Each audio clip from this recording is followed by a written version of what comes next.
Harivarasanam स्वामी विश्वमोहनं हरिदधीश्वरम् आराध्यपादुकम् हरिविमर्दनं स्वामी नित्यनर्तनं हरिहरात्मजं स्वामी देवमाश्रये।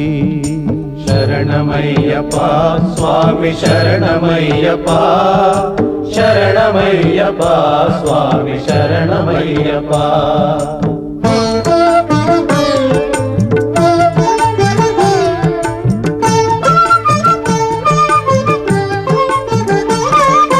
शरणकीर्तनं स्वामी शक्तमानसं भरणलोलुपं स्वामी नर्तनालसम् अरुणभासुरं स्वामी भूतनायकं हरिहरात्मजं स्वामी देवमाश्रये।